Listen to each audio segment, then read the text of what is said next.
Hello dear students, welcome to our YouTube channel medico nursing classes. आज की class में हम देखेंगे कुछ इंपॉर्टेंट एमसीक्यू जो कि हमारी अपकमिंग नोटसेट एग्जाम है जो कि अप्रैल में प्रस्तावित है होना। उसके लिए जो भी कुछ इंपॉर्टेंट क्वेश्चंस हैं उनको हम डिस्कस करेंगे। वही आइए हम आज की क्लास को शुरू करते हैं।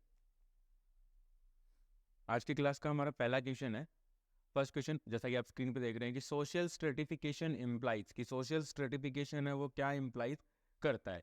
ठीक है, सोशल स्ट्रेटिफिकेशन है वो क्या इम्प्लाइज करता है या क्या अप्लाई कर रहे हैं। ठीक है, फर्स्ट वन ऑप्शन है सोशल इनजस्टिस, सेकंड ऑप्शन है सोशल इक्वलिटी और थर्ड ऑप्शन है सोशल इनइक्वलिटी और फोर्थ ऑप्शन है सोशल जस्टिस। ये चार ऑप्शन एग्जामिनर ने हमको इसके अंदर दिए इस क्वेश्चन के अंदर। तो सबसे पहले स्टूडेंट्स हम ये देखते हैं कि सोशल स्ट्रेटिफिकेशन होता क्या है। ठीक है, ये सोशल स्ट्रेटिफिकेशन होता क्या है। स्टूडेंट्स, अगर आप सोशल स्ट्रेटिफिकेशंस की अगर आप बात करो कि सोशल स्ट्रेटिफिकेशन क्या होता है, तो सोशल स्ट्रेटिफिकेशन का मतलब होता है जो भी हमारी सोसाइटी के अंदर जो भी लोग रह रहे हैं, ठीक है, जिस भी समाज जो भी लोग रह रहे हैं उन पीपल्स को, ठीक है, उन पीपल्स को या जो सोसाइटी के जो लोग हैं, ठीक है, उनको स्ट्रेटिफाइड करना या फिर उनको हायरार्कियल एक रैंक ऑर्डर में अरेंज करना। ठीक है, रैंक ऑर्डर में अरेंज करना, रैंक ऑर्डर, ठीक है, रैंक ऑर्डर में अरेंज करना या हायरार्कियल अरेंजमेंट। एक हायरार्कियल बेस्ड होता है, हायरार्कियल बेस्ड है। हायरार्कियल बेस्ड का मतलब ये होता है स्टूडेंट्स, हायरार्कियल बेस्ड का मतलब ये होता है कि यहाँ पर हम लोगों को, जो भी हमारी सोसाइटी के अंदर जो लोग रह रहे हैं उन लोगों को हम क्या करेंगे, एक हायरार्की के बेसिस पे या फिर एक रैंक ऑर्डर के बेसिस पे हम क्या करेंगे, लोगों को क्लासीफाई करेंगे। क्या करेंगे? क्लासीफाई करेंगे ऑन द बेसिस ऑफ किस बेसिस पे? On the basis of class, कि वो किस क्लास में है, अपर है, मिडिल क्लास है, लोअर क्लास है। ठीक है, रेस या किस रेस से बिलोंग करते हैं। ठीक है, जेंडर और रिलीजन, रिलीजन। ठीक है सर, तो यहाँ पर सोशल स्ट्रेटिफिकेशन का मतलब इतना ही है कि लोगों को हायरार्कियल अरेंजमेंट करना या लोगों को एक रैंक ऑर्डर में अरेंज करना। ठीक है, on the basis of class, race है, जेंडर है, रिलीजन है। ठीक है, इस बेसिस के ऊपर लोगों को क्लास के अंदर या क्लासिफाई करना या लोगों को हायरार्कियल की भाई ये अपर क्लास का है, मेल फीमेल में कर दिया, हिंदू मुस्लिम सिख ईसाई में कर दिया आपने सॉरी, रेस है, क्लास हो गई, इनके बेसिस पे अगर आप लोगों को स्ट्रेटिफाइड कर रहे हो तो उसे बोला जाता है सोशल स्ट्रेटिफिकेशन। सोशल स्ट्रेटिफिकेशन का मतलब है लोगों को बांट देना। ठीक है, लोगों को हमने क्या किया, क्लास के बेसिस पे, रेस के बेसिस पे, जेंडर के बेसिस पे और रिलीजन के बेसिस पे हमने क्या कर दिया, लोगों को क्लासीफाई कर दिया कि इस रिलीजन में इतने लोग हैं, इस रेस के इतने लोग हैं यहाँ पे। ठीक है, इस क्लास के इतने लोग हैं, मिडिल क्लास इतने हैं, अपर क्लास इतना है, लोअर क्लास इतना है, लो सोशो इकोनॉमिक वाले इतने हैं, रिलीजन ये है, हिंदू मुस्लिम ये है। ठीक है, तो ये सारा क्या कहलाता है, सोशल स्ट्रेटिफिकेशन। अब ऑप्शंस की बात करें तो ऑप्शंस में हम देखते हैं, फर्स्ट में देखते हैं सोशल स्ट्रेटिफिकेशन है वो क्या इंप्लाइज कर रहा है। इसका मतलब है कि वे सोशल स्ट्रेटिफिकेशन में से क्या अप्लाई हो रहा है। First one option social injustice. Injustice का मतलब है किसी भी चीज को लेकर के, चाहे आप रेस है, ठीक है, चाहे आप कोई भी रेस है, जेंडर है, रिलीजन है और क्लासिफिकेशन है, तो इनके बेसिस पे अगर आप लोगों के साथ इनजस्टिस कर रहे हो, मतलब अन्याय कर रहे हो, तो वो कहलाता है social injustice. Social equality, social equality का मतलब क्या कहलाता है, सोशल इक्विलिटी का मतलब क्या होता है, सोशल इक्विलिटी का मतलब होता है कि लोगों के अंदर आपने आपने क्लास, रेस, जेंडर और रिलीजन के बेसिस पे कोई भेदभाव नहीं किया है। सब लोगों को इक्वल अपॉर्चुनिटीज दी हैं। जो भी सोशल सर्विसेज हैं, जो भी सोशल सर्विसेज हैं उन सर्विसेज का, ठीक है, और जो भी आपकी गवर्नमेंट की जो स्कीम है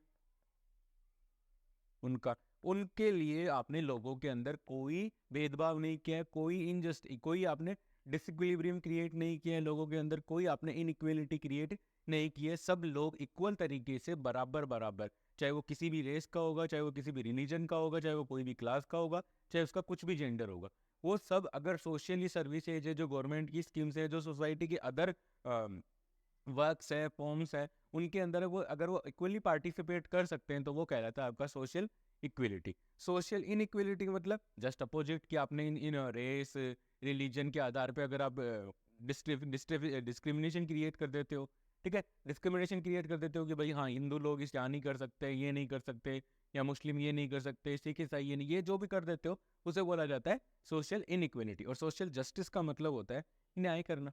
ठीक है, कि भाई आप लोगों के अंदर जब भी कोई भी गलत हुआ है उसके अंदर आप क्या डिस्पैरिटी क्रिएट नहीं कर रहे हो। डिस्पैरिटी का मतलब है कि आप लोगों के अंदर किसी भी तरीके का कोई भेदभाव करके अन्याय नहीं कर रहे हो। ठीक है, तो इस क्वेश्चन का हमारा जो राइट आंसर है, ठीक है, हमारे इस क्वेश्चन का जो राइट आंसर होगा स्टूडेंट्स, हमारे इस क्वेश्चन का सोशल स्ट्रेटिफिकेशन की वजह से क्या इंप्लाइज हो रहा है उसका राइट आंसर स्टूडेंट्स होगा, उसका राइट आंसर होगा social inequality. Social inequality, option third is the right answer for this question. ठीक है, social inequality, social inequality create हो जाती है जब आप लोगों के अंदर, जब आप लोगों के अंदर सोशल स्ट्रेटिफिकेशन के आधार, सोशल स्ट्रेटिफिकेशंस को अप्लाई करते हो तो लोगों के अंदर क्या हो जाता है, सोशल इनइक्वेलिटी क्रिएट हो जाती है। क्योंकि लोगों को प्रॉपरली अपने जो भी स्कीम्स होती है गवर्नमेंट की या सोसाइटी के अंदर जो भी फंक्शंस होते हैं उनमें वो इक्वली पार्टिसिपेट नहीं कर पाते, इसीलिए सोशल स्ट्रेटिफिकेशन है वो थोड़ा सा रॉन्ग होता है। चलते अपने नेक्स्ट क्वेश्चन की तरफ।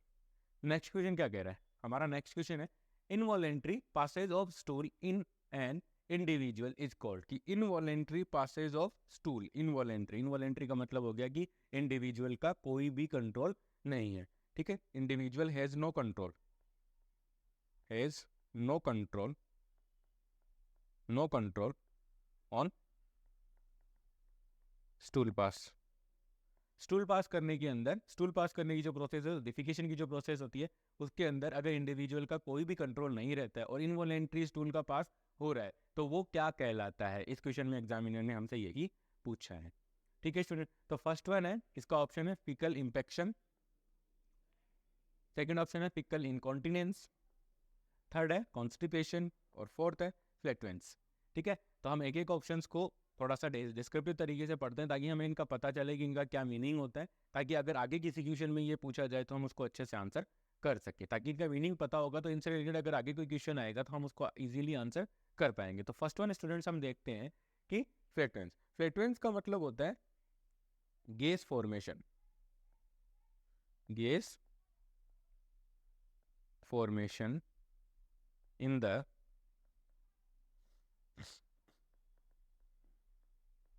stomach and bowel। Stomach and bowel के अंदर अगर गैस का फॉर्मेशन हो जाता है तो उसे बोलते हैं अपन फ्लैटुलेंस। ठीक है स्टूडेंट्स, ठीक है, गैस का फॉर्मेशन हो जाता है in the stomach and bowel के अंदर, अगर गैस का फॉर्मेशन हो रहा है तो उसे क्या कहा जाएगा, उसे कहा जाएगा फ्लैटुलेंस। नेक्स्ट वन है कॉन्स्टिपेशन। कॉन्स्टिपेशन का मीनिंग हम सब जानते हैं, हार्डनिंग ऑफ स्टूल। ठीक है, कॉन्स्टिपेशन का मतलब है hardening, hardening of stool.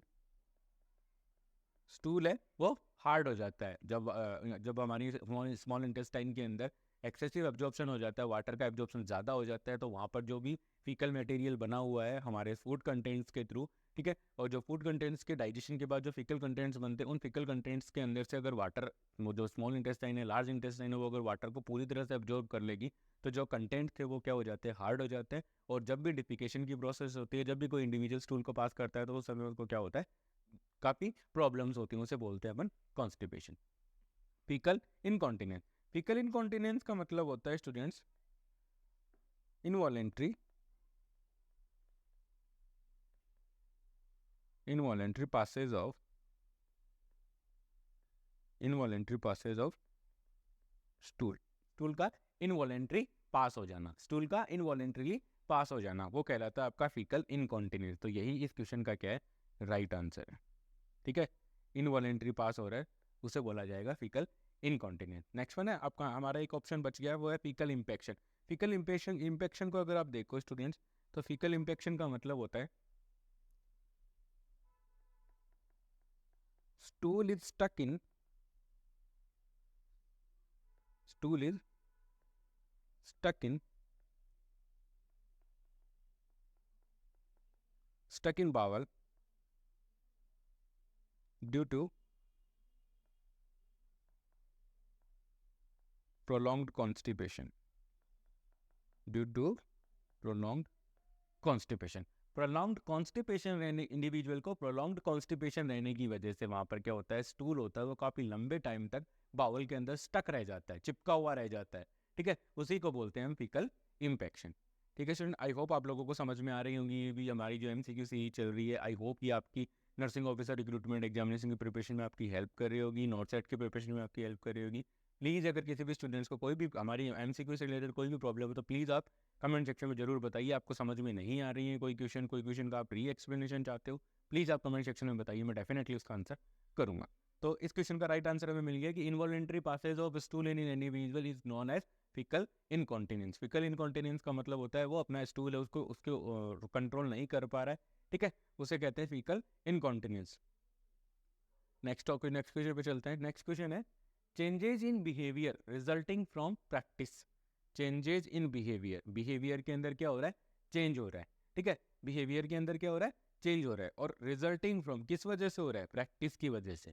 Practice की वजह से बिहेवियर के अंदर अगर जो कोई चेंज आ रहा है तो उसे हम क्या कहते हैं। तो फर्स्ट ऑप्शन है हमारा टीचिंग, सेकंड ऑप्शन है लर्निंग, थर्ड ऑप्शन है सब्लिमेशन, और फोर्थ ऑप्शन है anxiety.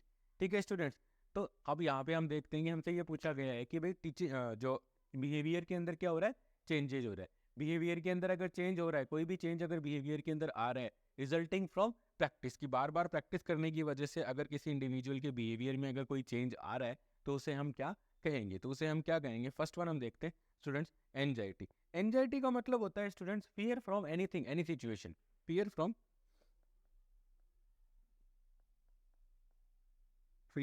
Any situation, any situation, ठीक है। कोई भी सिचुएशन जिंदगी के अंदर है, आपकी लाइफ के अंदर कोई भी सिचुएशन रहती है और आप उसके लिए काफ़ी स्ट्रेस हो जाता है, उसके में एंजाइटी हो जाती है कि क्या ये होगा नहीं होगा, किस तरीके से होगा, ठीक है, उसे बोलते हैं हम anxiety. Fear from any situation उसे बोलते हैं हम एंजाइटी। और ये एंजाइटी एक कंट्रोल्ड मैनर के अंदर होती है, एंजाइटी एक कंट्रोल्ड मैनर के अंदर होती है। अगर यही एक्सेसिव एंजाइटी उसे उसे बोल देते हैं हम पैनिक एंजाइटी डिसऑर्डर, जो कि एंजाइटी के जो डिसऑर्डर्स होते हैं उनके अंदर साइकेट्री के अंदर कंसीडर किया जाता है। तो फर्स्ट वन है एंजाइटी, एंजाइटी का मतलब फियर फ्रॉम एनी सिचुएशंस के साथ। सब्लिमेशन, सब्लिमेशन का मतलब होता है कि कोई भी इंडिविजुअल है, सब्लिमेशन क्या एक डिफेंस मैकेनिज्म है, डिफेंस मैकेनिज्म है। और ये जो डिफेंस मैकेनिज्म्स हैं उनका यूज कोई इंडिविजुअल क्यों करता है, उनका यूज करता है, क्यों करता है कोई भी इंडिविजुअल वो डिफेंस मैकेनिज्म्स का यूज क्यों करता है, to deal with anxiety, to deal with anxiety. अपनी एंजाइटी के साथ डील करने के लिए, अपनी एंजाइटी को कंट्रोल करने के लिए कोई भी इंडिविजुअल है वो क्या करता है, डिफेंस मैकेनिज्म्स का क्या करता है, यूज करता है। और जब भी कोई भी इंडिविजुअल जब डिफेंस मैकेनिज्म्स को प्रॉपर तरीके से यूज नहीं कर पाता है तो इसका मतलब है कि उसको क्या हो गया, आपके एंजाइटी डिसऑर्डर्स हो गए। तो ये जो डिफेंस मैकेनिज्म्स है वो हमारी एंजाइटी को कंट्रोल करने के लिए, हमारी ईगो को सेटिस्फाई करने के लिए होता है। हर इंडिविजुअल के अंदर उसका जो ईगो होता है उसको सेटिस्फाई करने के लिए डिफेंस मैकेनिज्म सब वो बनाए गए ताकि उसको अपनी मेंटल हेल्थ को क्या कर सके, एक करेक्ट मैनर के अंदर या एक हेल्थी मेंटल स्टेटस है वो रख सके। तो एंजाइटी के साथ डील करने के लिए हमें क्या मिला है, डिफेंस मैकेनिज्म्स मिले, ठीक है। अब सब्लिमेशन के अंदर क्या होता है, सब्लिमेशन के अंदर क्या होता है, कोई भी इंडिविजुअल है वो क्या करता है, उसके जो socially unapproved behaviour,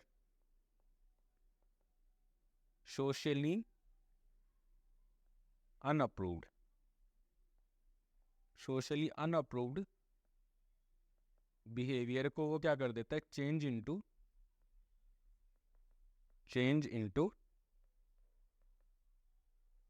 socially approved behaviour, change into socially approved behaviour,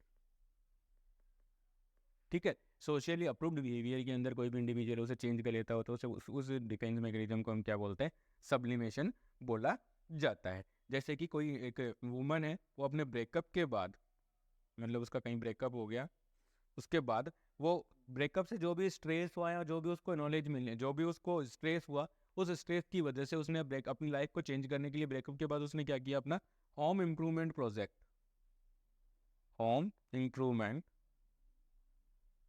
home improvement projects पे उसने क्या किया, काम करना शुरू कर दिया। उसने अपने होम इम्प्रूवमेंट प्रोजेक्ट्स के ऊपर अपना काम करना शुरू कर दिया कि मतलब ब्रेकअप की वजह से उसके जिंदगी के अंदर जो स्ट्रेस, जो भी एंजाइटी हुई थी उसको डील करने के लिए उसने क्या किया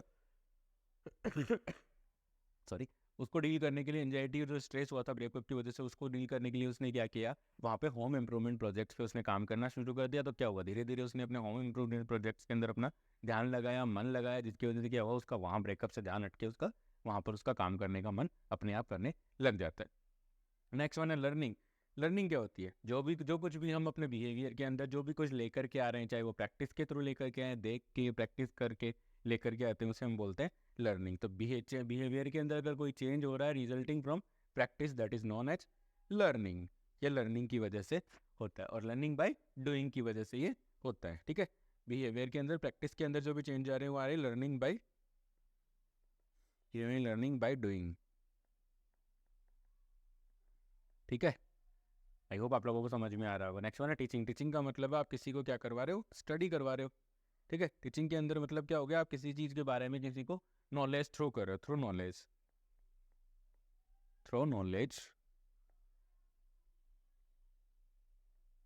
नॉलेज और इंफॉर्मेशन अबाउट समथिंग। अगर किसी इंडिविजुअल को अगर आप कोई भी नॉलेज दे रहे हो, कोई भी इंफॉर्मेशन दे रहे हो अबाउट किसी के बारे में, समथिंग, किसी भी चीज़ के बारे में, चाहे आप हिस्टोरिकल दो, प्रेजेंट के अंदर है, जो फ्यूचर के अंदर होने वाला, उसके बारे में अगर आप कुछ इन्फॉर्मेशन बता रहे हो दूसरे लोगों को, तो उसे बोला जाता है टीचिंग। ये एक मेथड होता है जिसके थ्रू लोगों के बिहेवियर के अंदर क्या किया जाता है? चेंजेस लाए जाते हैं। ठीक है, तो ये है हमारे change in behaviour resulting from the practice. इस क्वेश्चन का राइट आंसर है क्या है? लर्निंग। चलते हैं अपने नेक्स्ट क्वेश्चन की तरफ। नेक्स्ट क्वेश्चन क्या कह रहा है? हमारा नेक्स्ट क्वेश्चन वो कह रहा है one form of graphic presentation. One form of, एक फॉर्म है किसकी? ग्राफिक प्रेजेंटेशन, ग्राफ प्रेजेंट करने, graph presentation for health education. Health education के लिए लोगों पे जो भी एक फॉर्म है जिसके हम क्या करें? ग्राफिकल रिप्रेजेंटेशन कर रहे हैं किसी भी डेटा का। ठीक है, किसी भी डेटा का हम क्या कर रहे हैं? Graphical representation. तो ग्राफिकल रिप्रेजेंटेशन है वो किस पे हो सकता है? देखो, नोटिस बोर्ड, चार्ट, पोस्टर और ब्लैक बोर्ड, ये चार ऑप्शन हमें दिए गए, जिसके अंदर क्या है कि नोटिस बोर्ड के अंदर हम क्या कर सकते हैं स्टूडेंट्स? कोई भी इंफॉर्मेशन है, ओनली इंफॉर्मेशन शो की जाती है यहाँ पे, ना कि कोई चार्ट वगैरह या ना कि कोई ग्राफिकल रिप्रेजेंटेशन है वो किया जाता है। ठीक है, ओनली इंफॉर्मेशन हैं। ठीक है, इंफॉर्मेशन सब वो दी जाती हैं। पोस्टर्स के थ्रू हम क्या करते हैं? Any information form of information हम देते हैं इंडिविजुअल को या किसी को भी, जिसको भी हम इन्फॉर्मेशन दे रहे हैं उसको इन्फॉर्मेशन देते हैं in the form of picture, in form of pictures. Chart के अंदर हम क्या करते हैं? कोई भी वो बना सकते हैं, जो भी डायग्राम वगैरह बना करके हम एजुकेट करना चाहते हैं लोगों को, उसके थ्रू हम चार्ट्स के पोस्टर्स के थ्रू हम एजुकेट कर सकते हैं। ब्लैक बोर्ड नॉर्मली हमारे लिए काम में आता है for teaching purpose,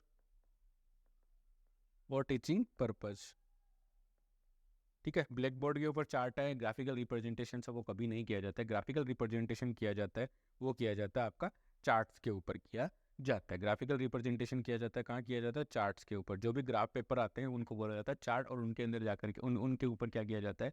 graphical representation किया जाता है, क्योंकि उसके अंदर एक पर्टिकुलर मेजरमेंट होता है, उस मेजरमेंट के थ्रू हम क्या करते हैं? अपने ग्राफ को रिप्रेजेंट करते हैं, ताकि हमारा डेटा है उसका अच्छे से प्रेजेंटेशन हो पाए। तो ग्राफिकल रिप्रेजेंटेशन है वो कहाँ की? हेल्थ एजुकेशन, चाहे कि किसी भी से, चाहे आप हेल्थ एजुकेशन के रिलेटेड करो, चाहे आप किसी भी डेटा को आप ग्राफिकल रिप्रेजेंटेशन करते हो, तो उसका रिप्रेजेंटेशन कहाँ हो पाएगा? आपका चार्ट के अंदर। नेक्स्ट क्वेश्चन, चलते हैं अपने नेक्स्ट क्वेश्चन की तरफ। हमारा नेक्स्ट क्वेश्चन है जो कि आप स्क्रीन पे देख रहे हो, देखो, increase level of thyroid releasing hormone is secreted in. की थायराइड रिलीजिंग हार्मोन का मतलब हो गया TRH। थायराइड रिलीजिंग हार्मोन का जो इंक्रीज लेवल है वो कौन से डिसऑर्डर के अंदर देखने को मिलता है? ठीक है स्टूडेंट्स, तो फर्स्ट वन ऑप्शन है हाइपरथायराइडिज्म, सेकंड ऑप्शन है थायराइड कैंसर, थर्ड ऑप्शन है टिटेनिंग, और फोर्थ ऑप्शन है हाइपोथायराइडिज्म। तो अपन सबसे पहले थोड़ा सा TRH के बारे में देखते हैं। तो TRH है थायराइड रिलीजिंग हार्मोन। ठीक है, थायराइड रिलीजिंग हार्मोन। तो सबसे पहले जो पिट्यूटरी ग्लैंड है उसको क्या बोला जाता है? मास्टर ग्लैंड बोला जाता है। तो यहाँ पे क्या होता है? Anterior pituitary gland, sorry short में लिखते हैं यार, इतना नहीं लिखते, anterior pituitary gland, AP, anterior pituitary gland. Anterior pituitary gland है वो क्या करती है? नॉर्मल फॉर्म के अंदर TRH रिलीज करती है, TRH, thyroid releasing hormone. Thyroid releasing hormone वो क्या कर रही है? रिलीज कर रही है। और ये थायराइड रिलीजिंग हार्मोन जाएगा कहाँ? थायराइड ग्लैंड के पास, थायराइड ग्लैंड के पास। थायराइड ग्लैंड के पास ये टीआरएच जाता है और टीआरएच थायराइड ग्लैंड के पास जाकर के टीआरएच क्या करता है, थायराइड ग्लैंड को स्टिमुलेट करता है और थायराइड ग्लैंड के स्टिमुलेट करके उसकी जो सेल्स होती हैं, पैराफोलिकुलर सेल्स होती हैं, ठीक है, फॉलिकुलर सेल्स होती है, वहाँ पर उनको जाकर के ये टीआरएच क्या कर रहा है, स्टिमुलेट करता है और वहाँ से क्या करता है, थायराइड हार्मोन्स का प्रोडक्शन करवाता है, थायराइड हार्मोन्स बनाते हैं या प्रोडक्शन करने के लिए उसको स्टिमुलेट करता है, थायराइड हार्मोन्स बनते हैं।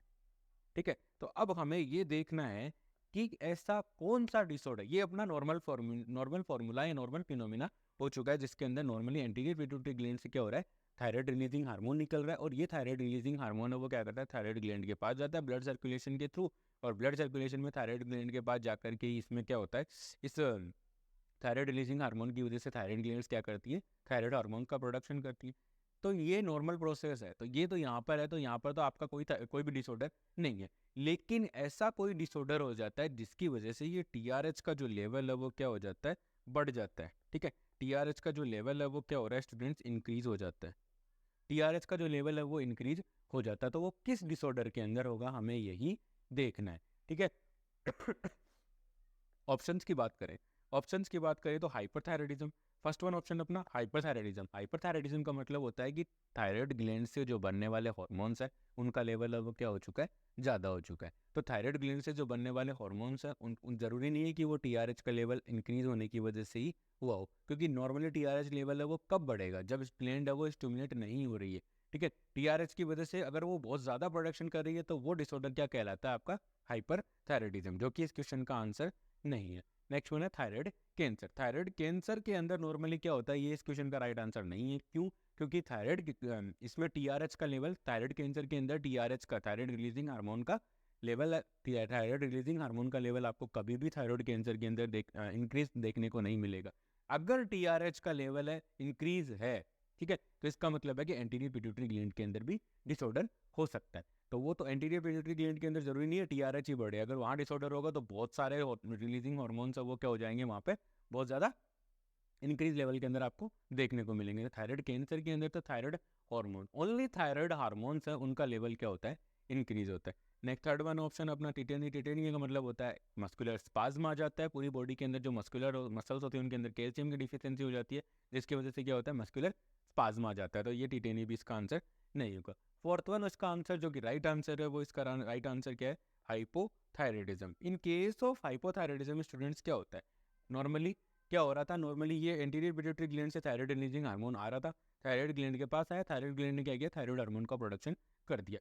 अब थायराइड ग्लैंड ने अगर काम नहीं कर पा रही है, थायराइड ग्लैंड अगर काम नहीं कर पा रही है, अगर ये हाइपोथायराइडिज्म की कंडीशन ले लेते हैं अपन, यहाँ पर मान लेते हैं अपन कि इसको हाइपोथायराइडिज्म हो गया। अब हाइपोथायराइडिज्म को काउंटर करने के लिए बॉडी क्या करेगी, बॉडी एंटीरियर पिट्यूटरी ग्लैंड को स्टिमुलेट करेगी, आप थायराइड रिलीजिंग हार्मोन दो, थायराइड रिलीजिंग हार्मोन को बढ़ाओ। तो एंटीरियर पिट्यूटरी ग्लैंड क्या करेगी, थायराइड रिलीजिंग हार्मोन का लेवल है वो क्या कर देगी, इंक्रीज कर देगी। और ये इंक्रीज थायराइड रिलीजिंग हार्मोन है वो क्या करेगा, इस थायराइड ग्लैंड को क्या करेगा, थायराइड ग्लैंड को क्या करेगा, ओवर स्टिमुलेट करेगा, स्टिमुलेट करेगा कि तुम थायराइड हार्मोन्स का प्रोडक्शन करो। लेकिन थायराइड ग्लैंड है उसके अंदर क्या डिसऑर्डर हो गया, हाइपोथायराइडिज्म। हाइपोथायराइडिज्म की वजह से इसका मतलब हो गया कि decrease level of thyroid hormone, decrease thyroid hormones, thyroid hormones. ठीक है, अब ये थायराइड हार्मोन्स है उसका लेवल है वो डिक्रीज हो गया, वो क्या कहलाता है, हाइपोथायराइडिज्म। अब हाइपोथायराइडिज्म को काउंटर करने के लिए एंटीरियर पिट्यूटरी ग्लैंड क्या करेगी, थायराइड रिलीजिंग हार्मोन का लेवल है वो क्या कर देगी, बढ़ा देगी। तो यही इस क्वेश्चन का राइट आंसर है कि थायराइड रिलीजिंग हार्मोन का लेवल हाइपोथायराइडिज्म के अंदर देखने को इंक्रीज लेवल है वो, थायराइड रिलीजिंग हार्मोन का इंक्रीज लेवल देखना है, तो इसका मतलब है कि पेशेंट के अंदर क्या है, हाइपोथायराइडिज्म का डिसऑर्डर हो चुका है। तो ये इस क्वेश्चन का राइट आंसर है। आई होप आप लोगों को समझ में आ रहा होगा। अगर किसी भी स्टूडेंट को कोई भी डाउट है प्लीज़ आप मुझे कमेंट सेक्शन में जरूर बताइए, मैं डेफिनेटली उसका आंसर करूँगा। नेक्स्ट वन हम चलते हैं अपने नेक्स्ट क्वेश्चन की तरफ।